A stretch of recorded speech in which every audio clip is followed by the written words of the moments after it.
Hey, it's JT, also known as JT the LA Storyteller. Here are los cuentos de Los Angeles, also known as JT the LA Storyteller Podcast.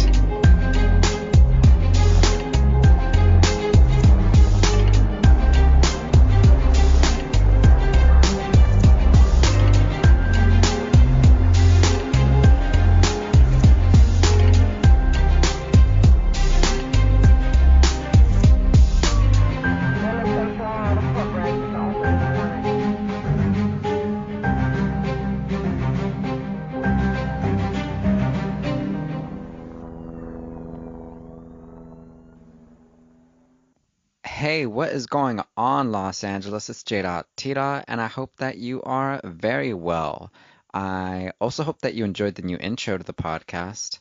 It was just about that time, and I'm certainly enjoying the new rhythm, but let me know what you think either in the comment section on my website or wherever else you tune into this podcast from. I also guess that's a great segue for me to plug the subscription to the podcast, especially on YouTube, where yours truly just got up some new videos. Please subscribe to the podcast so that you don't miss a video or a reel or another podcast episode, because that is exactly how we keep the podcast going. We totally have to find more people, more listeners, more viewers, and more of Los Cuentos de Los Angeles. So if you haven't yet subscribed to the podcast, either on YouTube or on Apple or on Spotify, please do so ASAP. And if you want to go the extra distance, you can totally support me via Patreon at patreon.com/JimboTimes for as little as $5 a month, because of course it takes time to put together these podcasts for you all. And if you want to buy a coffee for me or help me to buy a coffee through it all, I will gladly take you up on it. Okay, with the housekeeping of that out of the way, I want to get into a few updates for you all. This week, which is the week of April 21st, 2024, saw so many different events through Los Angeles that it's actually not that easy to get into a starting point, but I guess just beginning with Monday and it being Earth Day on Monday, shout out Earth Day 2024. Both Metro and Metrolink were free for riders, and yours truly certainly took advantage of that. I went out once again to the East LA Library and the East LA Civic Center, and I picked up some books yet again to get into a little bit of the research for the next great cuento out there. I can't say much more than that, but I do want to give a shout out to LA Metro, especially for providing that fareless transit for yours truly. You already know I had to take huge advantage of it. If you knew, you knew, but actually, even if you didn't know and you tapped your card on either the bus or at one of the terminals, Metro did not charge. So, yeah, isn't fareless transit all the rage and everything to write home about? I think it is, definitely. And so there was Earth Day, but unfortunately, on the very morning of Earth Day, Metro saw this tragic news about a murder on the B line, also known to a lot of us as the Red Line, in the very earliest hours at around 5 a.m. And this was a Latina woman, actually, who was just on her way back from work. She worked at Tommy's in North Hollywood when, on stepping off the train, she was unfortunately attacked by an assailant. In particular, she was actually stabbed, and she was quickly taken to the hospital after the stabbing was reported, but she succumbed to her wounds at the hospital. And of course, it is a huge loss for her family. It's a huge loss for the city of Los Angeles. It's a loss for Metro, which is doing its best to remake its image at this time, but it's also just a loss of life that should have never been taken from us, And so, of course, we got to shout out this writer and send nothing but condolences to the family because it's just plain wrong. And we shout out all the writers who depend on Metro in this way, from the latest hours it's available to the earliest, to get from one point to the next, because it's the only path available to them. So shout out to her and her family, and we'll have more on this story as we uncover it. So stay vigilant and stay tuned. What's also true is that on Wednesday, students at USC actually held a mass demonstration calling for an end to the onslaught of the Palestinian people in Gaza by the State of Israel, which is, of course, supported by taxpayer dollars here out of the United States. And so this caused a huge uproar. There were at least 70 arrests from what I saw just earlier this morning, and there are probably a lot more arrests on the way, unfortunately, because this is an issue that is truly driving folks out to the edge. And USC students, along with a number of students across the state of California and from California to Texas to New York, they are taking to their campuses to call for an end to this status quo over 200 days of warfare upon the Palestinian people in Gaza. So more on that soon for sure, but shout out to all of the students who have taken the courageous steps to say something and get out there to make their voices heard, actually. On the 24th, it was also a special day because of the Armenian Genocide commemoration. And so the Armenian Genocide commemoration, especially if you're in East Hollywood or Glendale, is something you cannot miss because it's something that you become familiar with as time passes on this side of town. So the Armenian Genocide of 1915 is remembered every year on April 24th, and this is with respect to anywhere between 600,000 to 1.2 million lives lost at the hands of Turkey and the Turkish government of that era.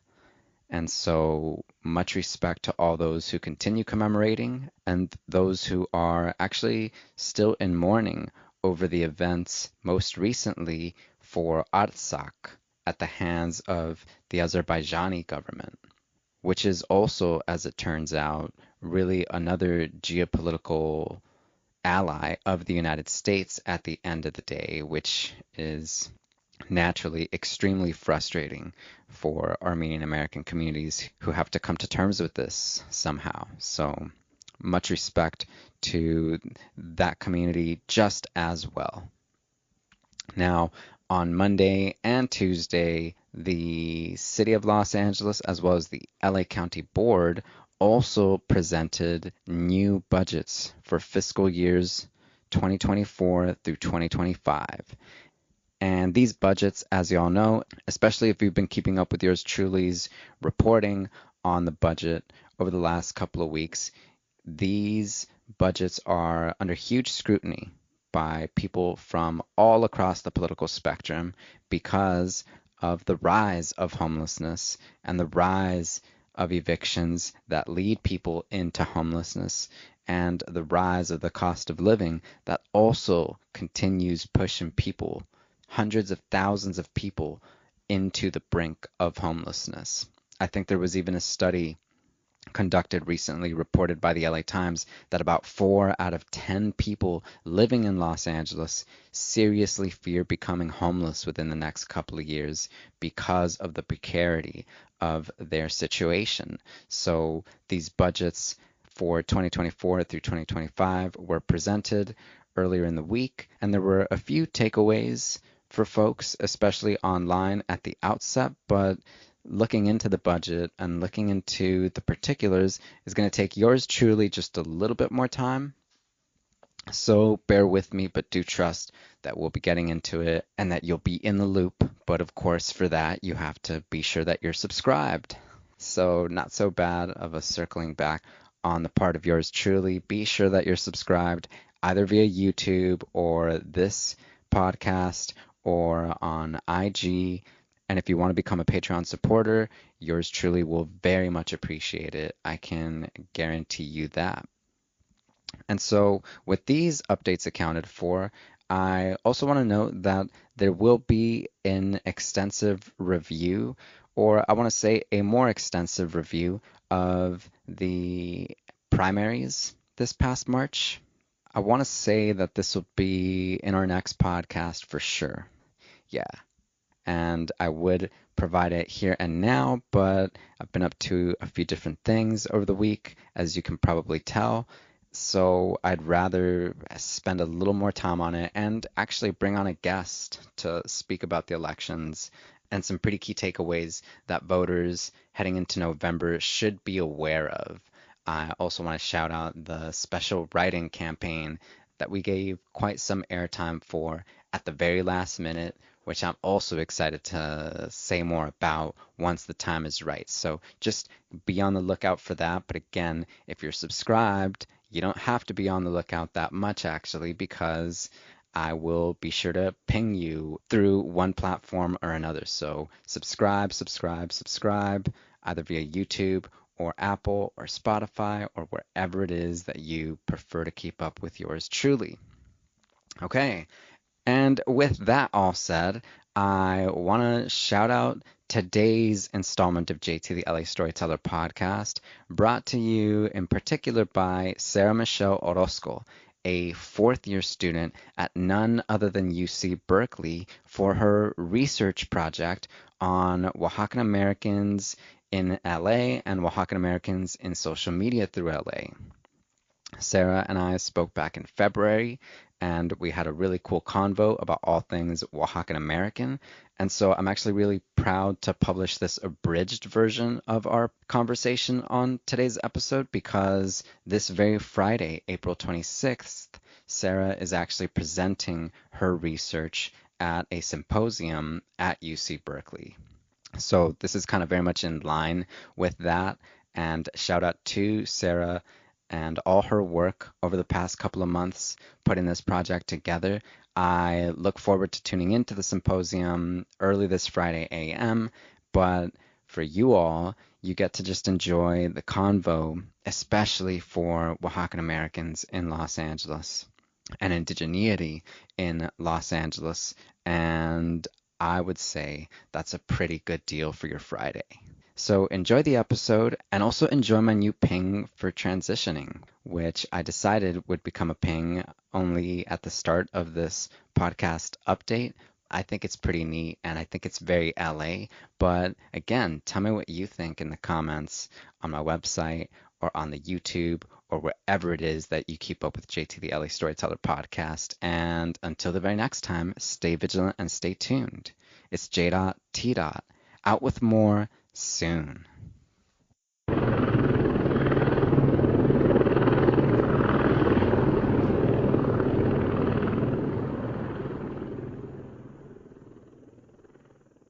So yeah, the first question is just for you to introduce yourself, the identities that you bring here in this space, and anything you want me to know.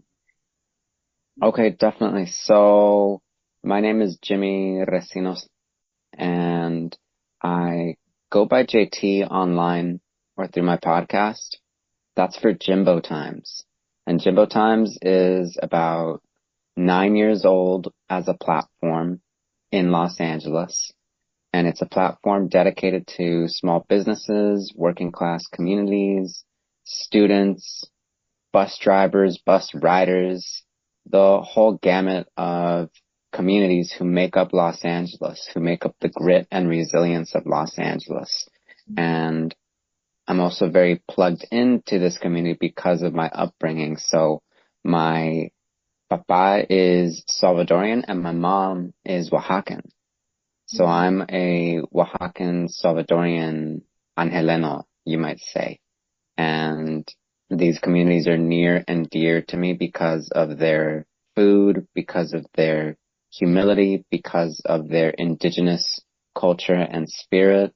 And so I fight for that. I write for that, and I podcast for that with these communities right next to me and all around me and all through me. So that's a little bit about myself in LA.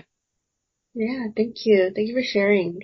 So this first section is going to be talking about your identity. If I specifically say social media, that would be like your part to say, this is my identity on social media. But if I don't, then I'm just talking about your raw self. Okay.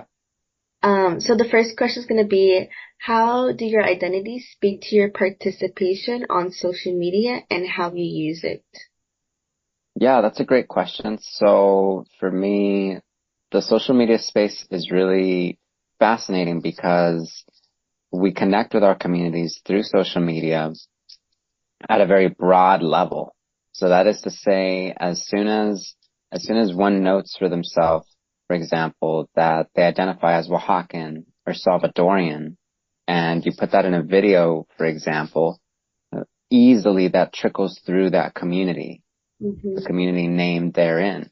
And so I've navigated for a little over maybe the past couple of years, maybe 2 years, through the space in Los Angeles. Before it was just LA to me. Before I recognized it as either Oaxacan or Salvadorian, it was just what I'd known for so long that it was just Los Angeles to me.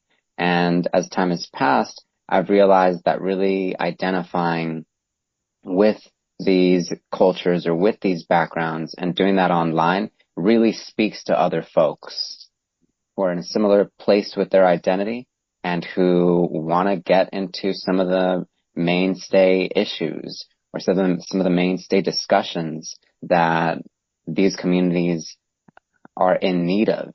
So for me, fostering dialogue through identifying as Oaxacan or Salvadorian or as Central American or indigenous, all of these things have been transformative in reaching more and more of an audience in LA. And it's been very encouraging for me to see, especially with the Oaxacan community, the network that exists and permeates online.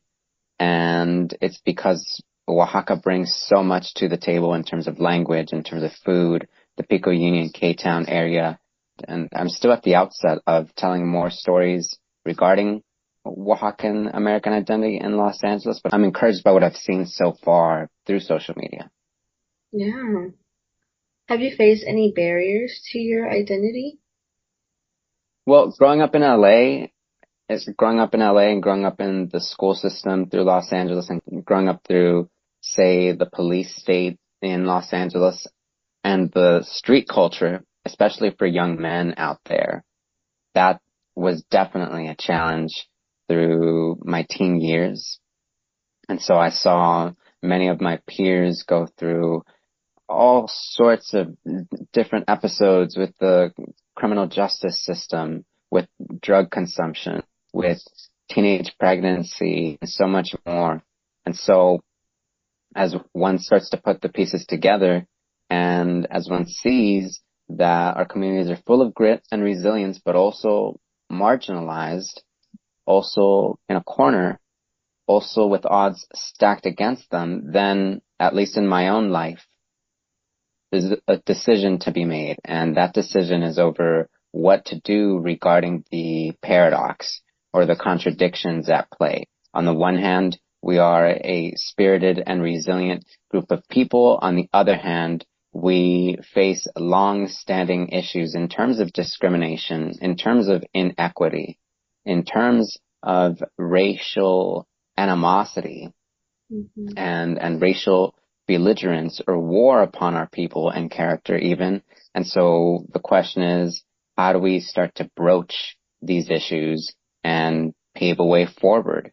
And so I definitely consider myself as one of the storytellers out there who is looking to pave a way forward for this generation, the next generation, those generations like that of my mom, that is who preceded us, and all those who are willing to listen and be of support through the journey that is still ahead for us.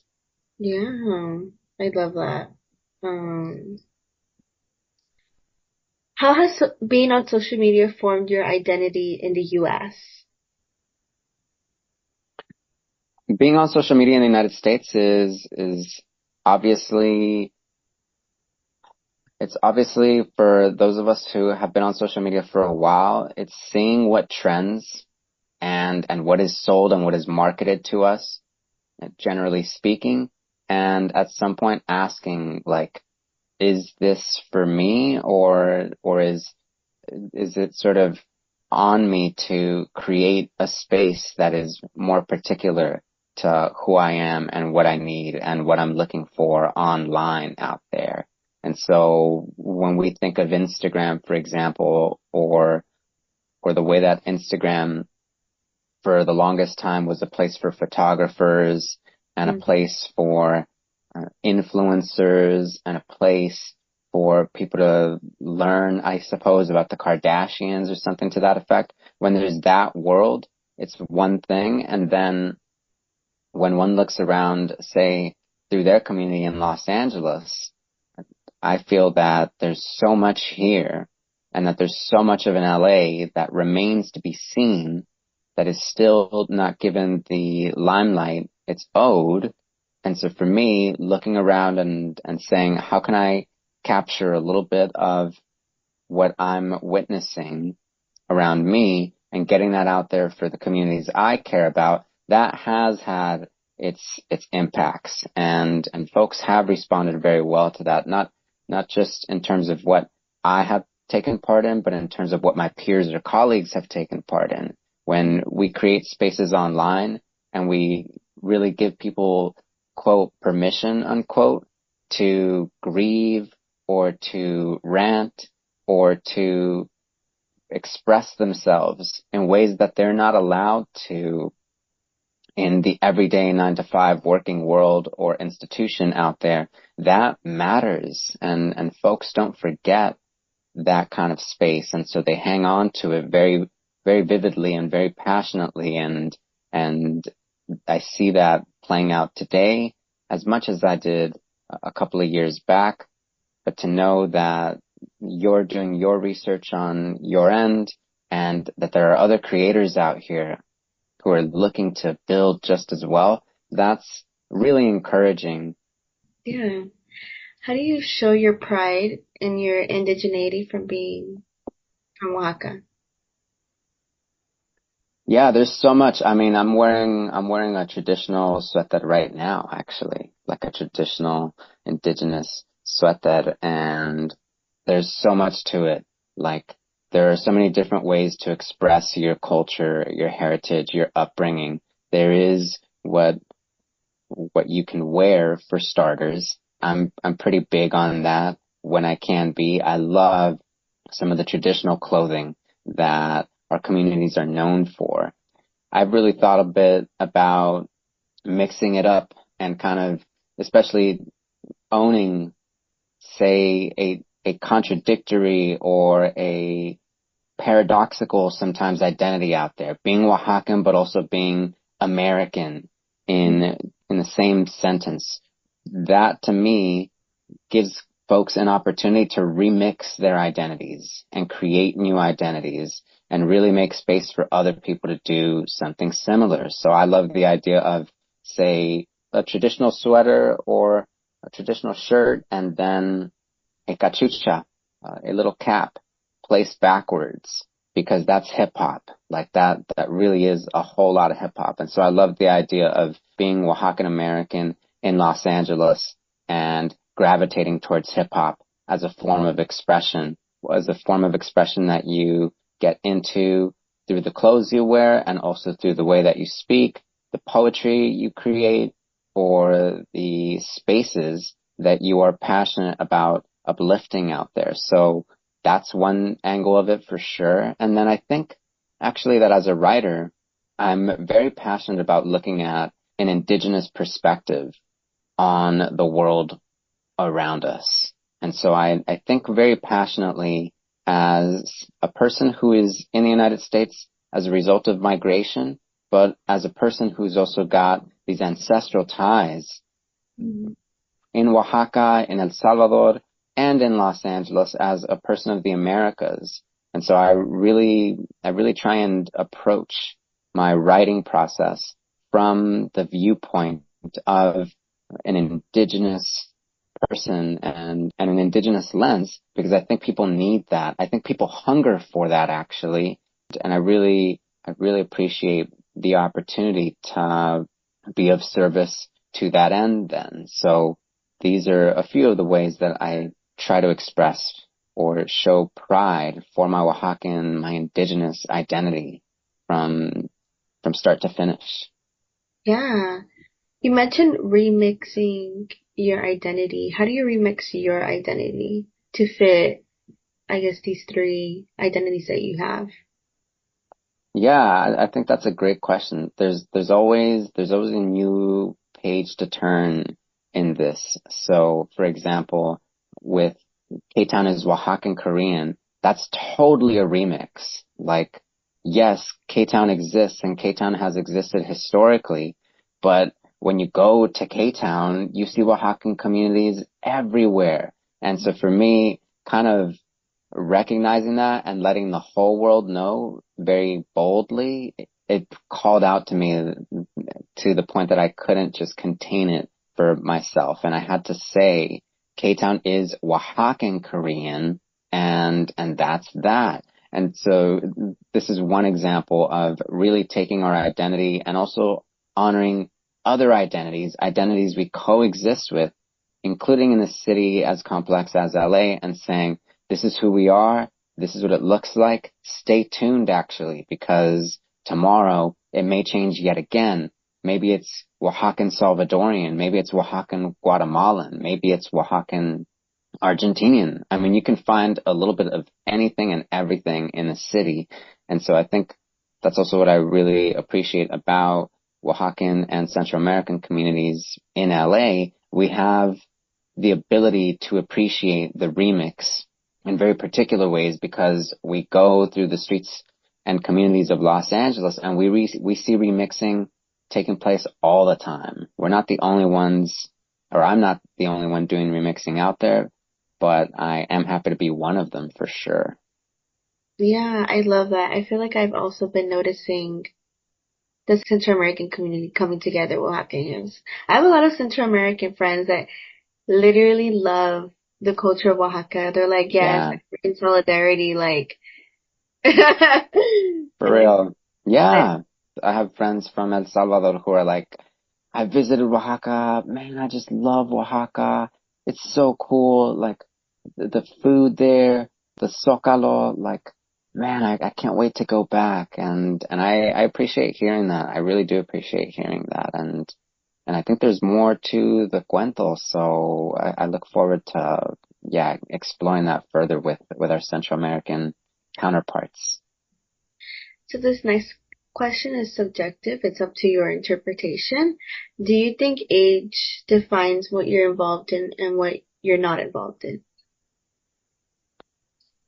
Yeah, I do think so. I think that I love the possibility of inviting the community from the first to the last stage, if that registers. So that is to say that actually we have a lot of strength in our differences, and though they might separate us to one extent or another, there's actually a lot to be gained by bringing together the various parts of our community. And so in organizing or in storytelling, I do love the idea of capturing one generation of Oaxacan Americanness and then another, because they have significant differences, but also key similarities that I think they should certainly be familiar with, and that anyone else who is interested in learning more about the story should also know. So I do wonder a little bit, for example, about what it was to migrate to the United States from Oaxaca in the 1980s versus what it was like in the 90s versus what it was like in the 2010s. and versus what it's like today. I'm actually very interested in what people who have taken part in this migration might have to say, because I think that's another story that we really need to get into in Los Angeles and in the United States.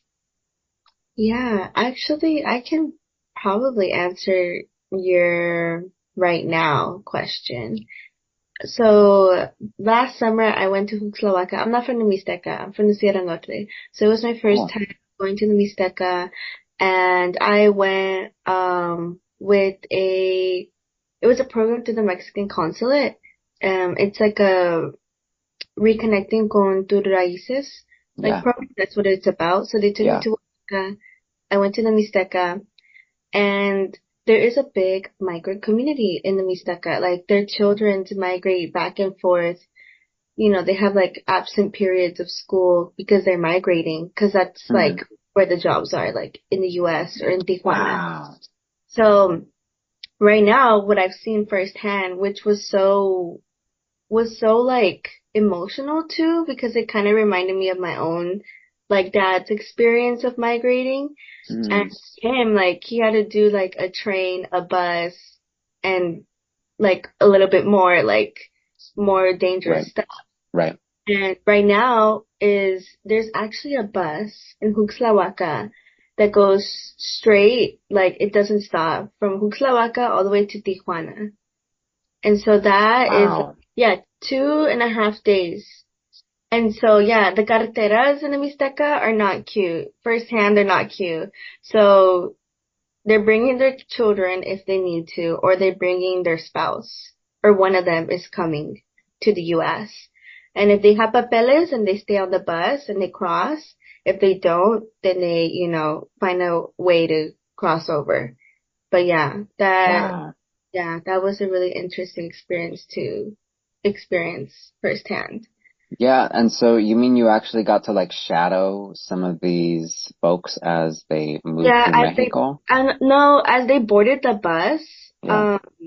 So we had like a encargado. He was like in the municipio, they have like, oh, you're part of the education or the cultural or whatever department. He was part of like the educational and cultural department. So he was like, oh, tal fulano, come here, like I want to introduce you to like the cohort. And then he's like, oh, like, why are you going to the US? Like, he's like, oh, I'm going for work. Like, thank God, like, I was able to get papers so like I can provide for my family. And so like, yeah, there's like usually families come together and say goodbye to their loved ones. And yeah, like, it was just really emotional to see that. That is really deep, yeah. Yeah, and yeah, just like they would have like their clayudas or quesillo or pan with them, and you know, like on their laps or under the bus.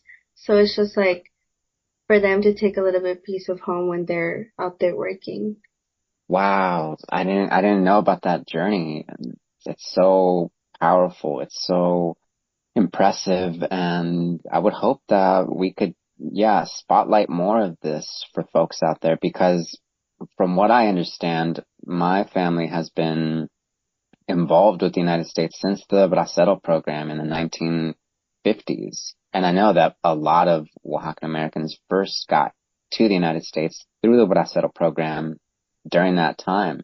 And even before the 50s, actually, because it was during World War II that the United States was in need of agricultural workers. And so many people of the labor force, or the domestic labor force, then were at war or in some sort of service industry for it. So I understand that my abuelito came to the United States during that time and contributed in his way to the sustenance of the United States during that complex period. And to think that this journey is still taking place, actually, that in 20 years, it'll mark a full century since these communities have served in that particular way for the U.S., that to me is really, really so incredible to take in. And I definitely want more of the community in Los Angeles to be familiar with that.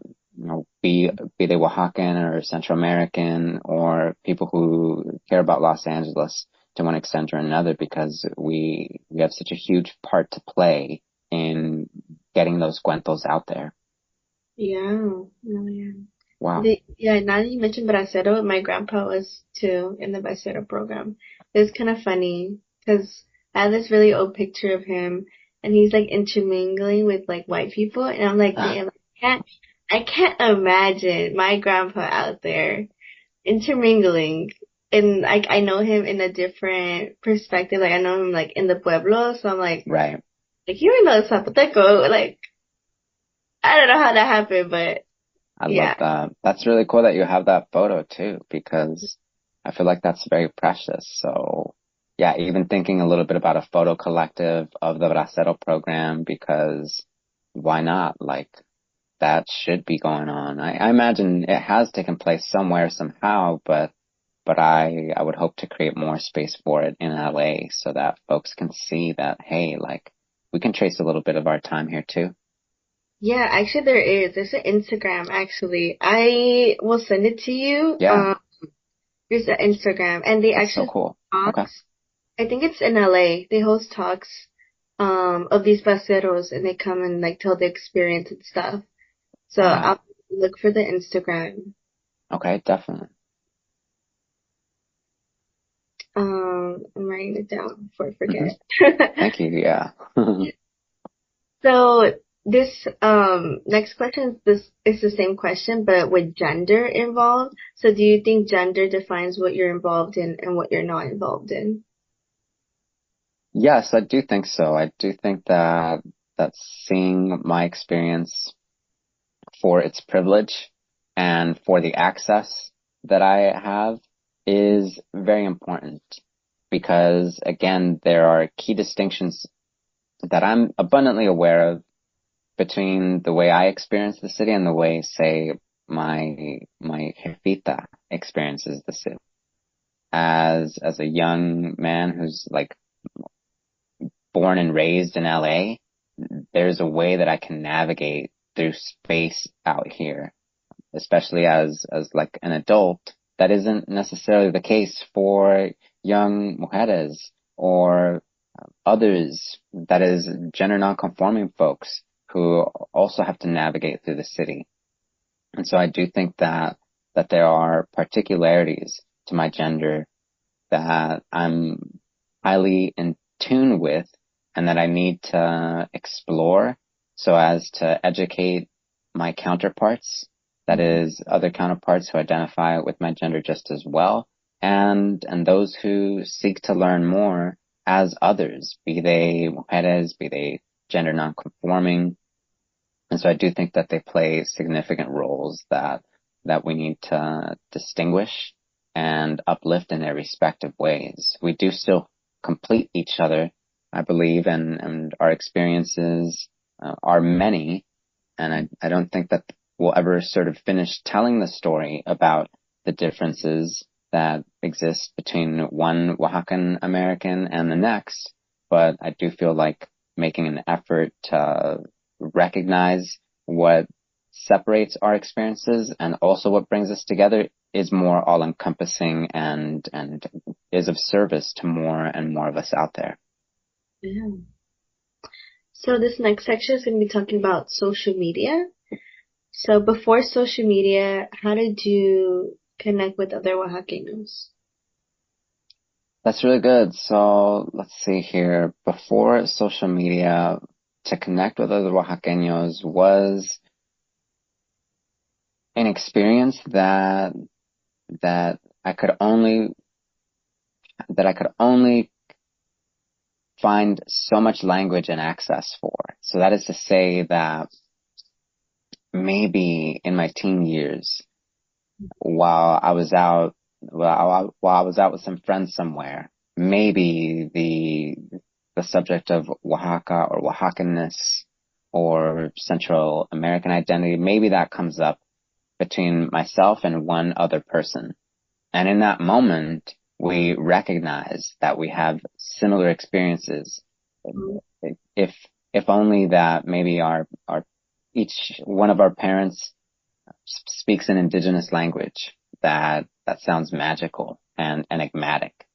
And at that point, it was an affirmation to know that there were others like myself or my brother and I who had this kind of heritage around them, but there were fewer spaces to collectively reflect on our experiences or our identities. And so, at least for me personally, when I created jimbotimes.com or when I created my platform, that was a very sort of social media light moment for me, because that is to say that in 2014, I was only very reluctantly participating in Instagram or Facebook. It was a very reluctant relation that I had, because I sort of could not fully trust in the mediums, and I could not fully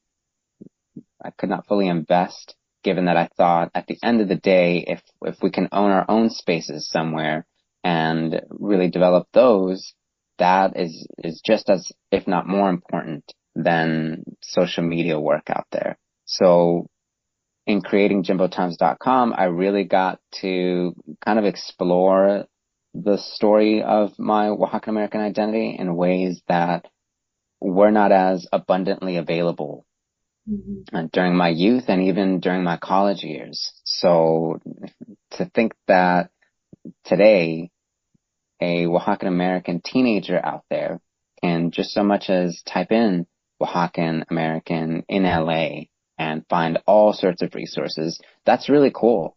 And I hope that it can be of service for them, and that we can also continue to innovate or develop new spaces for us to tell our stories and also hang on to them at our discretion. Mm-hmm. When was the first time you saw a online Oaxacan presence? That's really good. That's a good question, actually.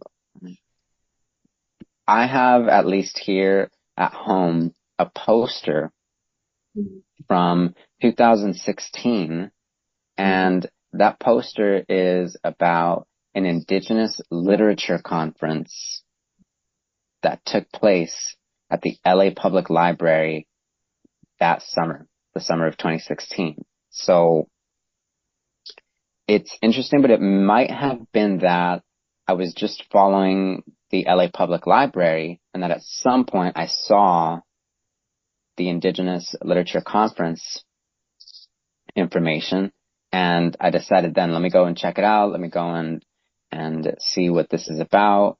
And I even took my mom, actually, at one point, because it was like a 3-day conference. And interestingly enough, I took mom because my hope was that if they spoke any Zapotec, that maybe she could translate. But of course, Zapotec has like 2,000 variations or something to that effect. So the Zapotec they spoke at the conference was not the Zapotec that my mom was familiar with. And I was really like taken aback by that. I thought, wait, why not? Like, Zapotec is Zapotec, isn't it? I still had more to learn about the complexity of the language. But probably after that point, when I learned a little more about the organizers, when I learned a little bit more about who participated in the conference, then I was able to tap into a little bit more of the Oaxacan American community in Los Angeles. And so, yeah, going back to the remixing a little bit, actually, there was this poet, his name was Daniel, and he also went by, he was like, he had a cool MC name. It was like Chapulin or something to that effect. I'll remember for sure. But Daniel actually got up on stage and recited a mixture of English and Zapotec that was all hip hop.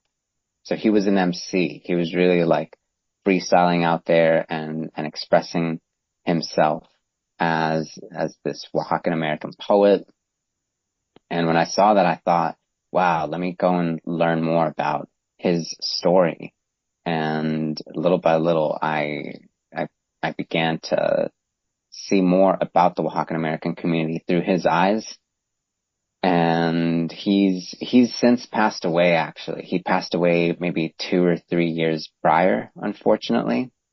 But he remains kind of a legacy figure for those of us in LA who got to meet him and who got to learn from him. And so a lot of folks out there continue to remember Daniel as a Oaxacan American force of hip hop in Los Angeles, including myself. So shout out to him and the Indigenous Literature Conference and the LA Public Library, because all those things came together for me about, what is that, 8 years ago now, and they remain with me.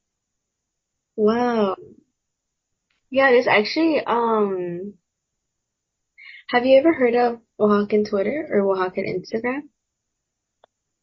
I had not heard of Oaxacan Twitter before, so that sounds cool. So I'll look into that.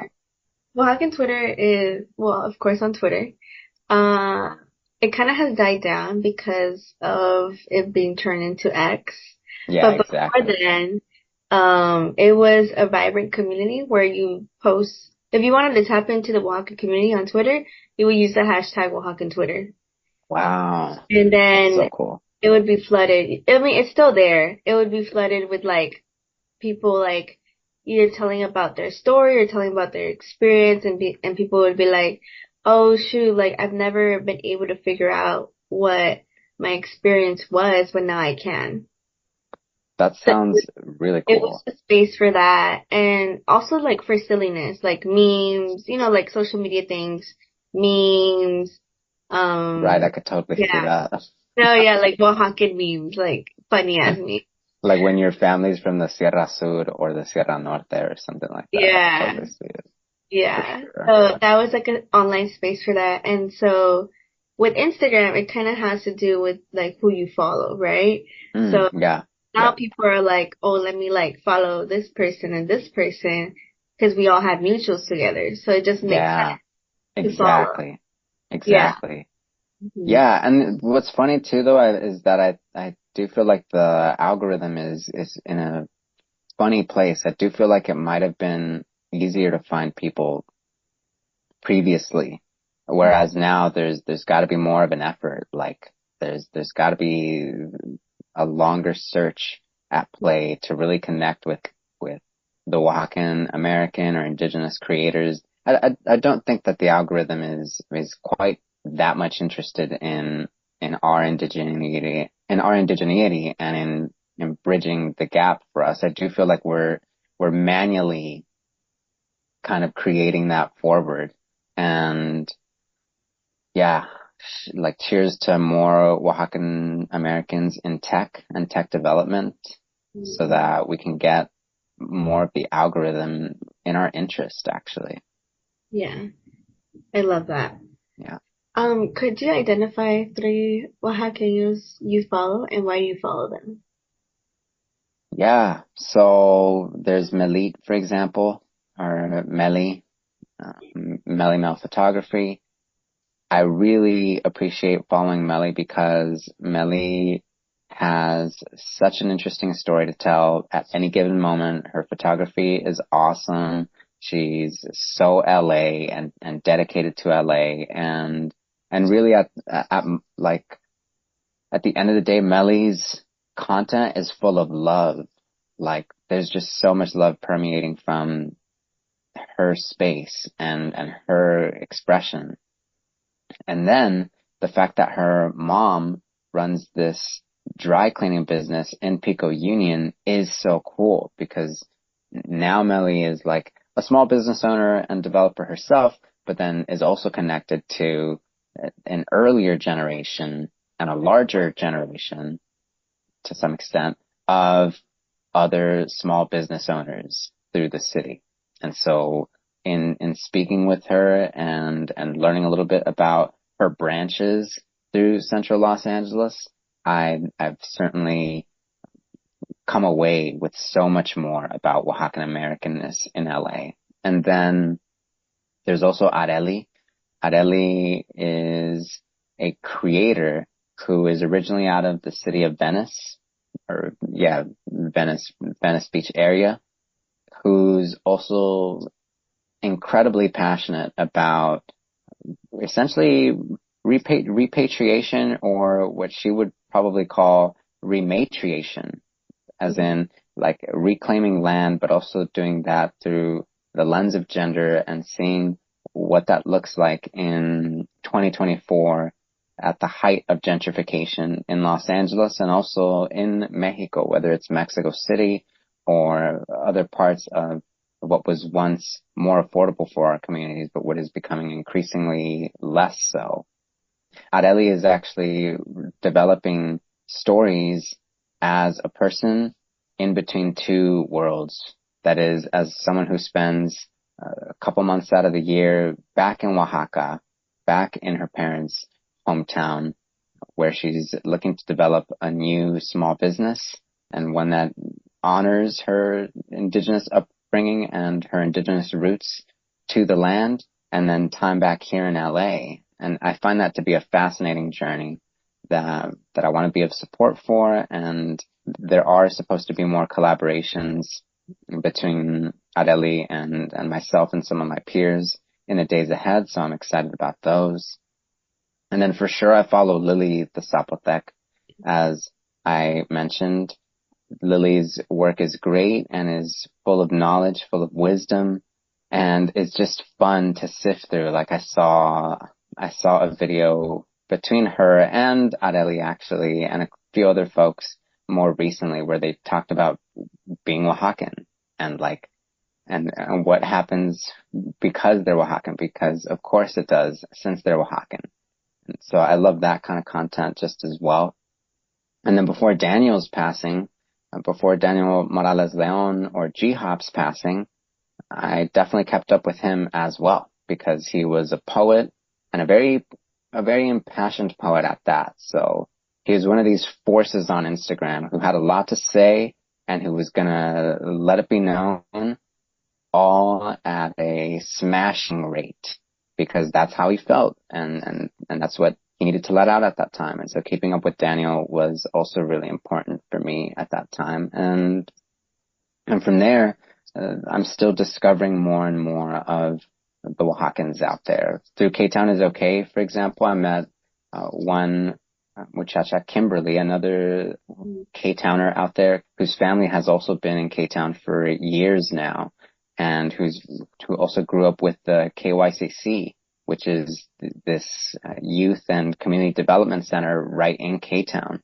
And so learning about Kimberly's story and how she's navigating through her identity during her college years has also been really, really powerful and moving. And there's another student just as well that we also connected with, that my colleague and I also connected with through K-Town is Okay, who's developing something known as the Oaxacan Youth Oral History Project. I don't know if you've heard about that just yet, but it was really cool to connect with her and to learn a little bit about the work she is looking to develop out in Los Angeles. And so these are the folks that I definitely mean to continue keeping up with. Oh, finally, I have to shout out Pepe Teodoro, because Pepe is an artist from the South Central side who's also Oaxacan American. I love his work. He's got a lovely voice and a lovely way of telling stories out there, both in how he describes them and how he illustrates them. So lots of love to Pepe Teodoro. And I would be remiss to forget the Cielo organization and Odilia. So shout out to Odilia and Cielo on the south side. Because we're on the south side, we're in central LA, we're on the west side in Venice Beach. We are all over. Yeah, that's, you're mentioning a lot of people that I've already talked to, so this is a good sign. I love that, yeah. But actually that just brought me back to a point. So the Indigenous Literature Conference. Hell yeah. I had one, I think 2 summers ago, and I think Cielo hosted it. Yeah, definitely. Unfortunately, I was in LA, but I was so tired and I missed it. Oh my God. But I love poetry. I love reading like oral histories, like That's tough. I can't believe I missed. Yeah. That's such a good point. Those are easy to miss too, as in like it's one weekend and you're like, oh, it has to be this weekend, and then you find yourself like here or there. It can be really tough. But actually, now that you mentioned it, I kind of want to catch up with Odilia and ask about what or when the next Indigenous Literature Conference is. I did actually make my way out to one of them in 2023, so I know that they continue coming up, and I hope to be of support for the next one to some extent if I can. Yeah. Yeah. So this next question is going to be talking about trends and social movements. What are some trends and social movements you follow on social media that is about Oaxaca or Oaxaqueños? Yeah, that's a good question.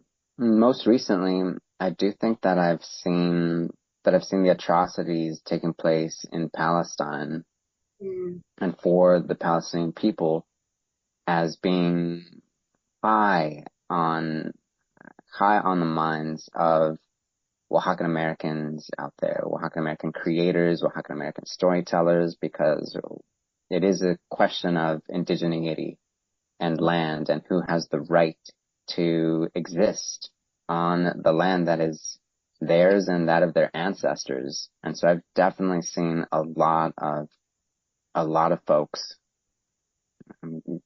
getting more and more education out to their peers and their communities about this. I also recall seeing a lot during, I forget the actress's name now, but during the Roma film, and during the days of the Roma film, and the fact that a Oaxacan woman was finally getting recognition out there and in Hollywood and through the media landscape in ways that were not seen before. And so I definitely saw a lot of folks who essentially let the world know where they stood because they were happy to finally see someone who looked like themselves represented on this screen or honored for their time representing these communities on the screen.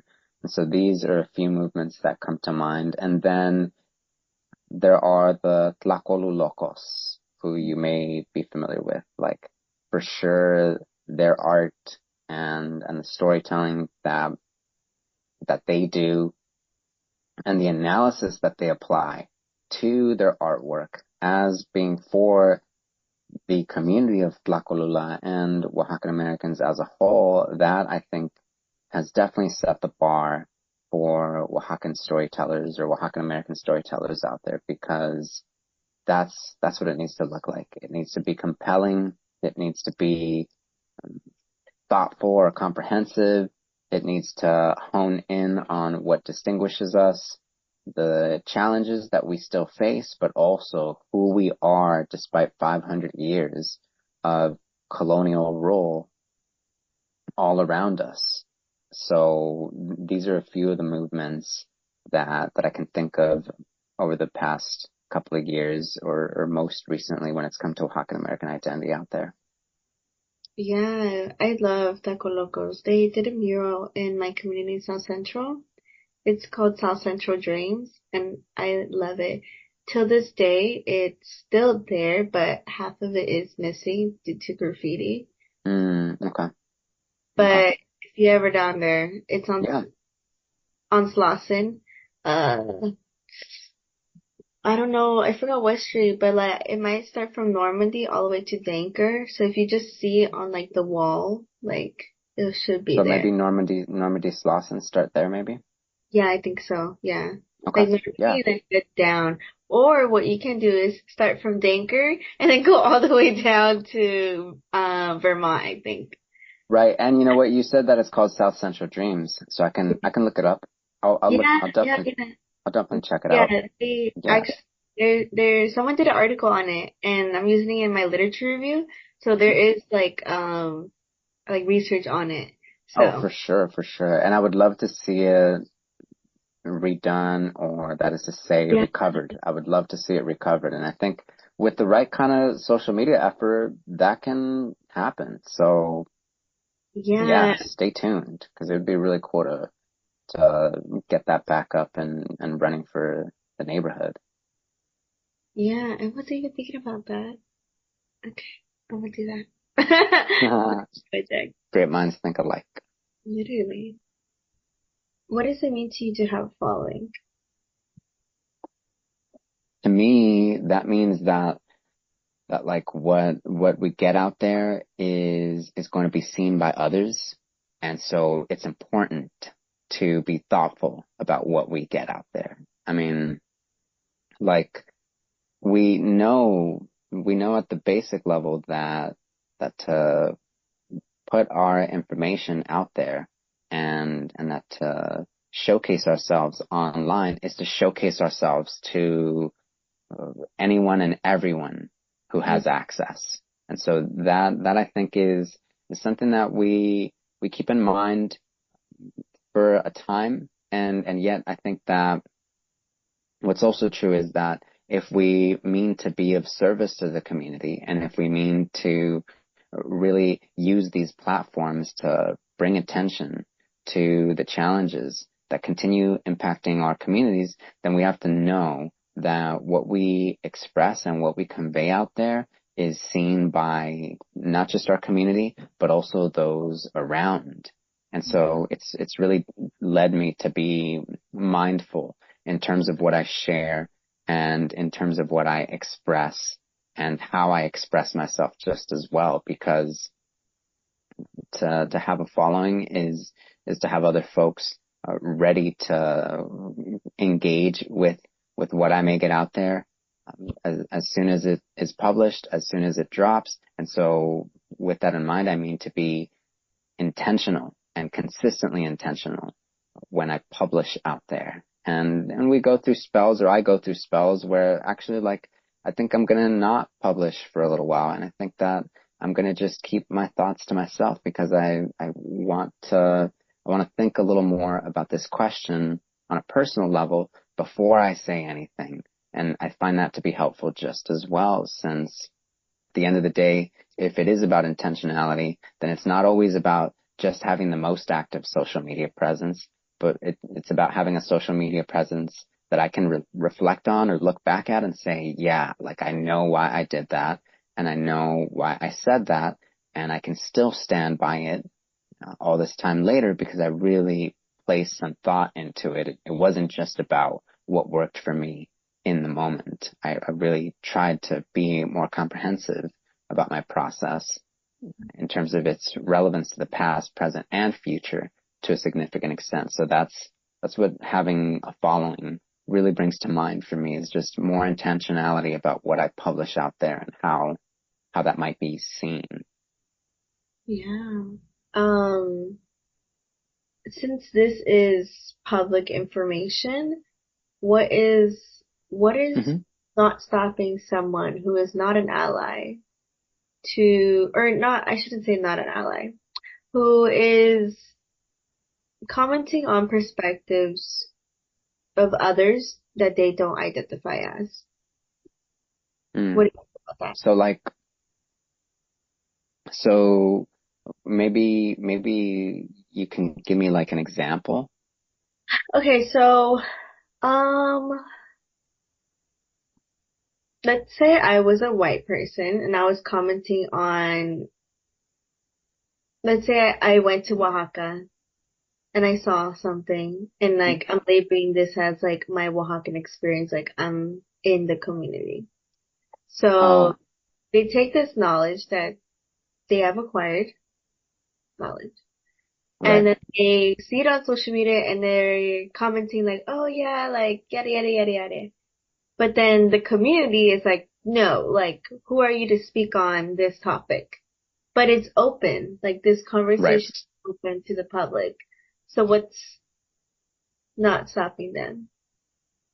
right. Actually, I think that's a great sort of thought experiment, because for me, when I see folks who are not checking in, who are failing to check in before they publish their opinion, and their thoughts on any given issue, be it with respect to something such as Oaxacan American culture, or with respect to, say, something as much of a lightning rod as homelessness in the city of Los Angeles is, what I think about is whether they thought about the importance of accountability with folks who have a more proximate and or intimate connection to what it is that they're discussing. So I've really thought for quite some time now that I'm privileged, for example, to have peers and counterparts and colleagues out there who I can check in with, and who sometimes bring me in or rein me in when it is that I can use a little bit of a different perspective on my opinion concerning one issue or another. Like I'm lucky to have peers, but I also mean to keep these peers, and I mean to keep myself accountable to them, because when my opinion speaks only to myself and my viewpoint and my interests or my feelings, then how is it that folks out there who have a different perspective may connect with it? And if I can inform myself about what my peers, what my counterparts have to say, given that they also experience this world and some of these issues, but on different terms and in different ways, if I can check in with them first and then adjust my opinion and adjust my thoughts on the matter due to that, then I'm going to hang on to that for as long as I can, because it's so important to reflect together out here. And for folks who are not doing that, I actually feel for them. I actually hope that they find somebody that they can check in with at some point, because otherwise you are speaking to simply people who share your opinion, who share your lack of faith in accountability. If that's what it is, if that's the reason that you are not checking in with anybody before you go and potentially culturally appropriate. And so for me, really building that in is something that I hope more folks can do when it comes to, say, social media literacy or like online literacy. I hope for my friends, I hope for my peers that they can find folks to really check in with, because at the end of the day, we experience all of this together. And I think that there's actually quite a bit of community to build and develop from really looking at our thought processes and even our opinions on things that seem plain and in sight, and learning a little bit about how actually there's more to the story. And if you can address that, you'll actually end up speaking to more people. And that's important. That's how I've developed K-Town is Okay. That's how I've developed Jimbo Times or JT the LA Storyteller Podcast. Like, it is by speaking with more people, including those who have a different lens on the issues at play, and then honing in on that to reach a broader audience, actually, and more authentically at that. Yeah. Okay. Yeah. Have you heard of the term OaxaCalifornia before? Yes, I have. What does that Definitely. mean to you? OaxaCalifornia is right here in LA. Like, and it may not be just LA, but LA is central to OaxaCalifornia because it's about the remix once again, and the fact that these cultures inform each other. And so as folks who are in the United States and in Los Angeles or California, when we go to Oaxaca, we bring certain ideas, certain viewpoints, certain flavors even sometimes to that space. And the vice versa is just as true. Folks from Oaxaca literally bring flavors and languages and experiences or viewpoints that enrich California, the fifth largest economy in the world and the richest state in the United States by a long shot. And so these communities build each other, and they have done so since the days of the Bracero, and they will continue to do so. And the more that we can recognize and uplift OaxaCalifornia in this way, the duality of these worlds, and there's similarities as well as key differences, that to me is a fascinating space that if you're lucky enough to take part in, then by all means, like, do that, go for it, because we're in need of it here in LA, and I know that they're in need of it just as well out in Oaxaca. I think we admire each other, that is, whether we're on this or that side, and it's cool like that, actually. It's cool like that. The last question is going to be about Oaxaca. How much do you know about your family's pueblo? How do you connect with your pueblo? Yeah, that's a question that comes up pretty recurrently, because there is always more to know, and there's always more to discover. And I've been to Oaxaca maybe 4 or 5 times over the last decade, and yet I understand that there's still more to see. There's still a lot more to engage with, and especially most recently, my family in Oaxaca, they've really been dealing with the process of the increasing cost of living, and the fact that increasingly it becomes more challenging for these communities to keep up with their families and to keep up with what it is that they have in front of them. And so the question of exactly how they can build a life for themselves through Oaxaca into the next 10 or 20 years is incredibly important. It's profoundly important, because naturally the question arises as to whether they may have more opportunities here or not. And for me, going and hearing from them and learning from this side of the family, this side of my identity is profoundly important. So I'm looking into seeing Oaxaca once again, maybe as soon as this year if I can. If not at the earliest notice, at the earliest opportunity, because I'm fortunate to have at least one abuelita who is still alive just as well, and I'd really like to check in with her, speak with her, and hear from her, and ask her a couple of questions that I would rather ask her in person and not on WhatsApp or not on a call. Like, there are things that I really need to check in with her about in person before I'm unable to do so anymore. And that in itself is a privilege, actually. Like, there are plenty of Oaxacans here in the United States, here in the city of Los Angeles, who cannot simply go back and see their families.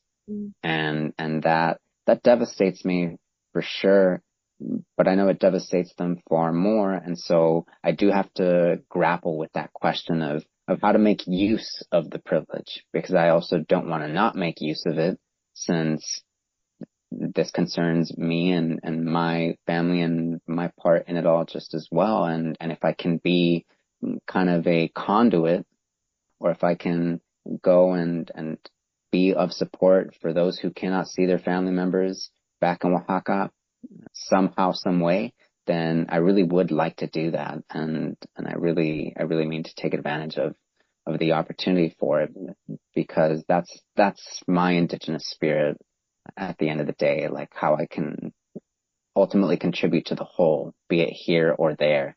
And so that's the Oaxaca that I've had in mind is a lot most recently. And I'll definitely keep folks updated via the podcast and the socials as to what's next when it comes to myself and the pueblo. Yeah. Well, thank you so much. That was the last question. I'm grateful for the things I'm hearing. I feel like it's going to be very helpful for my research. Sweet. Hey, it's JT